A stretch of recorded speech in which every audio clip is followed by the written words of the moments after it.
Hi guys, welcome to the video back on the channel here.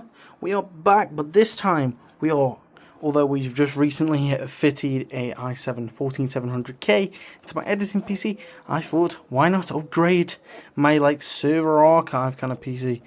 Basically, I was having some issues with my 8500G with just the slow boot times, and it was just really aggravating me. So, I have upgraded, well, not really upgraded, I've gone back to a CPU that I know and I love. The 7600X. I was going to get a X3D chip, but I thought I didn't need it. And right then, for the prices, sorry for anyone who's just heard a big loud bang. That is people just fucking going out of my house. Of course they are. But yeah, this CPU, I'm wanting to upgrade my archive PC just to have better performance when it comes to, because I've run Karen's replicator a lot. I've run loads of backing up programs, and it can be very, I've noticed when I've been doing it on, say, my main PC to my NAS, on my editing PC, it's been far quicker. And this is where now I just want to see if changing from an APU to just a normal, a non-APU CPU, will it make much of a difference, and will it be effective? But yeah, let's get this fitted, and we'll go from there. Alrighty, so we've got the new CPU installed into the test bench system. Is it going to be posting soon? I believe from the debug light that we can see so far. Let's see. Oh, we're gonna post.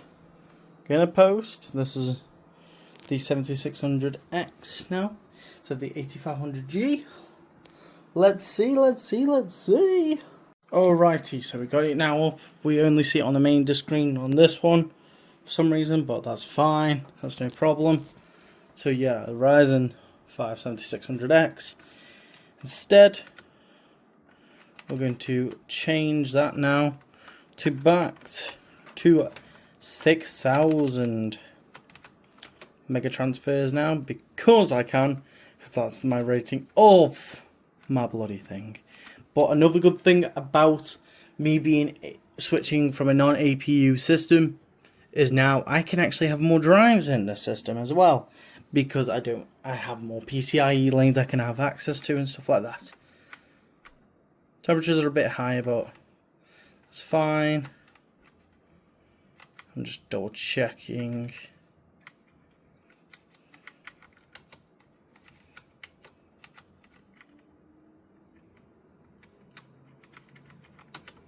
With it being a liquid cooler, it's got to be set on to 100%, which means it's a little bit louder, but it's good so then it can run at optimal. Okay, secure boot is on, don't need to worry about that. Yeah, and let's just get into, well, first let's see if it successfully hosts these now, and then we'll get into Windows and then see how it goes from there. I'll do some testing inside of Windows as well of some of the things I'm doing. But yeah, the purpose of this, as I mentioned in the i7 14700K unboxing and testing in my editing system, that this 7600X is also going to be used a lot for virtual machines, because that's another thing I like to explore on. Virtual machines and testing things, running like a backup thing.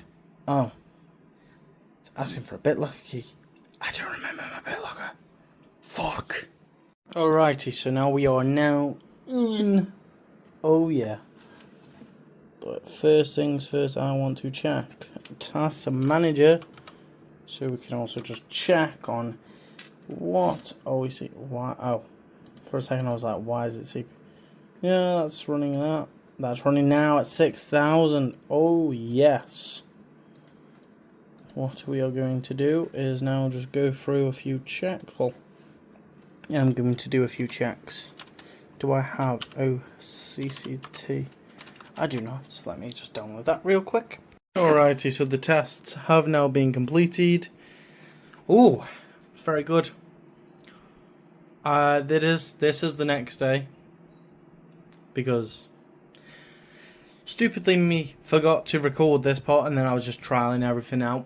honestly so glad that I have the extra lanes, PCIe lanes I can now use, and just overall just a better experience, like faster boot times. I've noticed that especially with the APU compared to this.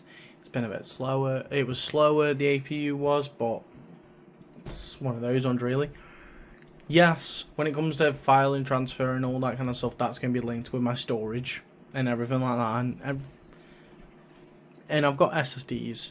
It's just I felt like there was a big bottleneck that I was having. Yes, it's a 3080 in there. It's fucking excessive. But I recently fixed another 3080.